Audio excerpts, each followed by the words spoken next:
So we've got a DAF CF to have a look at today. Euro 6, reported brake system malfunction and engine malfunction. Right. What we got going on the dash? Brake system truck malfunction. Engine malfunction. So we'll get JAL test from Eclipse Diagnostic plugged in now. So we'll do also VIN identification as always. It's MX11 Euro 6, and the only two systems we've got faults with are engine and brakes. So we want EBS3 and PCI. So we'll start with engine. We'll see what the fault is here. We've got a fault code reading. So we've got a red U, which is a communication fault. Wheel speed sensor, front axle, right wheel. CAN communication. The message is not plausible. So we'll head over to EBS. We'll jump into EBS3 now. We've got a fault code reading. And we've got right wheel, front axle speed sensor, current too low or open circuit. Now, if we go into measurements, measurement selection, we'll just go to speed. We'll select all them. As you can see, apparently the front axle right's doing 512 kilometers an hour and we're actually stationary. So we'll have a look at our diagrams now because we're going to need to see where the wiring goes from the wheel speed sensor.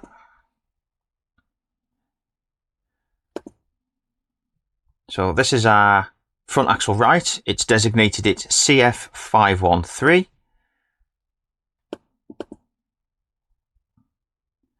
And on a FAD, which this is the FAD, it'll be on the second axle. So we're going to need a better diagram this, so we'll use JAL Test Info Plus. That's our model-specific wiring diagrams from Eclipse Diagnostics.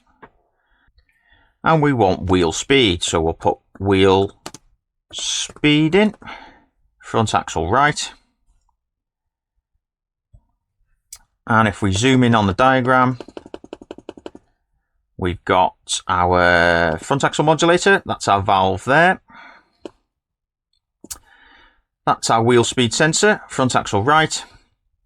We've got two connectors going from our front axle modulator to our sensor. We've got 121F, which F is frame. So 121F will be our connector from the wheel speed sensor to the truck wiring harness. And then there's another connector here, 116F. That will be a short harness then from the chassis to the front axle modulator. Now, what sort of checking data do we need for a wheel speed sensor? Well, we should have 1250 ohms plus or minus 250. So we'll go and get our multimeter out now and see what's going on. So this is our front axle modulator here. The customer's already fitted a short harness. This goes to the powers, grounds and CAN on the front axle modulator and the ABS sensors here. That's the power plug, that's the ABS sensor plug, and then the other end of this harness goes down to our old friend here, our smart air controller or SAC unit. Now this is the chassis harness here. Like I say, the customer's already replaced this and it hasn't made a blind bit of difference to the faults with the truck. So we'll have to do some testing from here to the wheel speed sensor, which is over there on that plug there. So we'll get our plugs off our front axle modulator now and we can test it with our multimeter. Now, I've got the JAL Test multimeter set up here. I've got the Truck Tech UK test lead set up and we'll set this to ohms. Again, we should be looking for 1250 ohms on the display.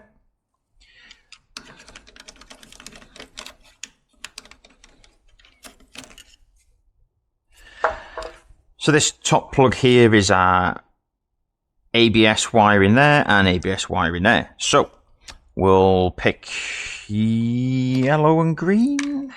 So put yellow in yellow and green in green. That'll do. Yellow and green. Right, so what have we got on these two here? Yellow and green. As you can see on our near side front ABS sensor, we've got 1250-ish, well 1135, so that sensor's working. If we put these into our offside front, infinity. Open circuit. So what we'll do now is we'll go along to our next connector in the wiring diagram, which is 116F, I think, which is this connector. So we'll do exactly the same test now at this connector. So we'll get into this, see what's going on. We've got a bit of corrosion here. Now, if we refer back to our diagram, we want pins 9 and 10. These two pins here are 9 and 10, which just happen to be the two pins that have got corrosion. So we'll just put a bit of contact cleaner in here. And we'll just work this pin in and out of here. So we'll just put our terminals in this plug now. I've cleaned them pins up. Let's see what we've got here. 9 and 10. Nothing. Right then. We'll go to this plug here now, I think, on the other side of the chassis. So we'll just check this ABS sensor.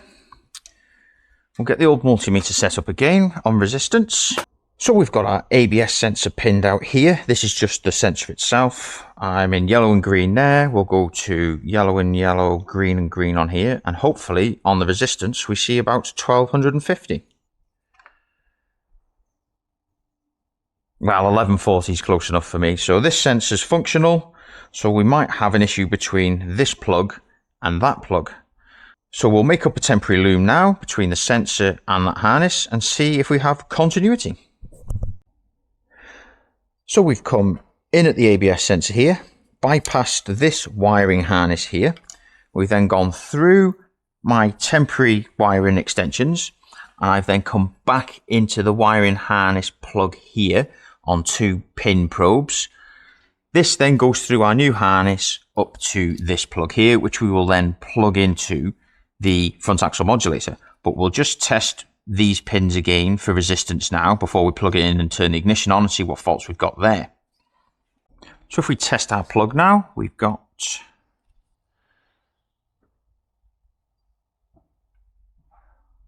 about 1150 there. And if we test our other 2 pins here, which is our other ABS sensor, we've got about 1150 there as well. So from this measurement, you can see that the fault is actually from the wiring harness plug here over to the ABS sensor over there. So for us to fix this, we need to replace the wiring from the chassis harness here to the ABS sensor over there. What I'll do for now is plug this into the front axle modulator. We'll turn on the ignition, check joule test, and check that the faults have gone. Right. Have we still got yellow warnings?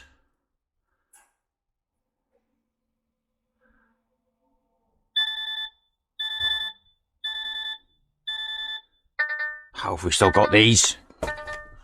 So we'll connect back to EBS3 ECU now. We've got a fault code reading, and the only fault we've got now is failure memory, system error, diagnostic yellow lamp, but our right front wheel axle speed sensor, currency low or open circuit, is inactive. So if we clear these faults, we can go to fault code reading. There's no faults in the ECU. If we go to our measurements and do wheel speed sensors yet again, do speed, all wheels, our front axle right is now 0 kilometers an hour, and we haven't got any warnings on the dash. So I've got this pin tool, I suppose, for taking the pins out of these plugs, because now I've got the wiring up to here. What we'll do is we'll put some new terminals on, back these 2 out of here, and push some new ones in with our new wire. So we'll just swap this out.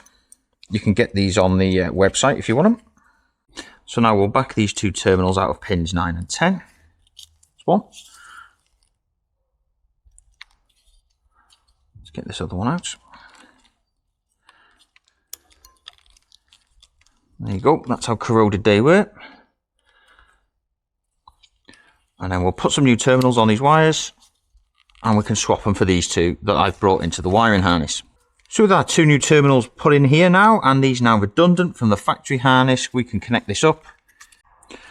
We'll just put the factory cover back on the harness, and we'll get some cable ties, and that'll be him sorted. So we've got a DAF CF to do today, model year 17, so it's got chassis module front, chassis module rear. That's pretty much applicable to all the trucks up to present day with DAF on NGD. Brake pad wear warning to do. The customer doesn't want the wiring fixed. He wants it all removed. So we're going to go to chassis module rear and we're going to terminate all the wiring at the ECU, and that should get rid of his brake pad wear warning. And because he checks the vehicle every 6 weeks, he's quite happy to just check his brake pads rather than have the warning on the dash. So we'll get the body up on this and get all the wiring terminated basically at the ECU. What can I say? Some people just repel technology. So we've got brake lining wear. So we've got the body up now. What we'll do is we'll get gel test plugged in. We'll throw up our wiring diagrams for this ECU over here, which is chassis module rear, and we can have a look at what wirings we need to terminate for all the brake pads basically, which is connected to chassis module rear. So let's jump onto gel test from Eclipse Diagnostics and see what's going on. So we're in our truck here. This is our menu with all our different ECUs. What we want is chassis module front and chassis module rear. So we'll go to electronic module. We'll connect to front module here, which is chassis module front. Obviously, there's no error warnings for this because it's just a warning light on the dash saying brake pad wear or brake lining. So what we'll do is we'll go to measurements. On FAD, which this particular truck is, this is an 8-wheeler, we just want to select the front pads just to check them. So this is chassis module front we're in. These are our front pads and they're okay. So if these are okay, we'll go to chassis module rear. We'll go to measurements, measurement selection, and we can look at our back brake pads. So we'll go to that, and that.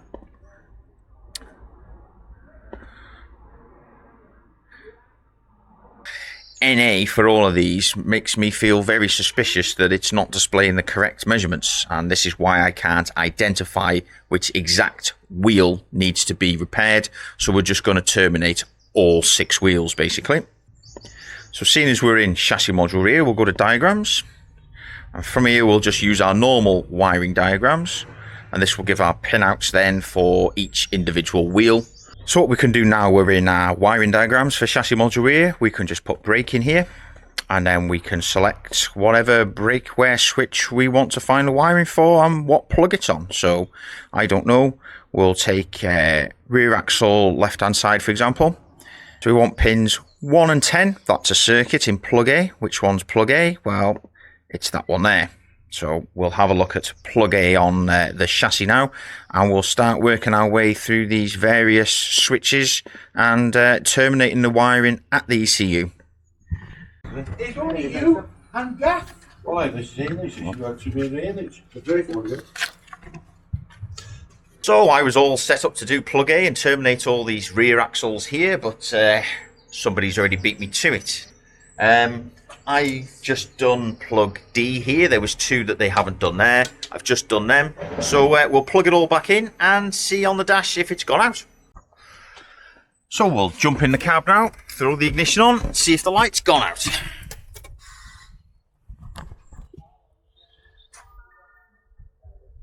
Well, of course it was going to turn the light off on the dash. We've terminated all the wiring at the ECU, obviously. But at the end of the day, is this the correct way to fix this?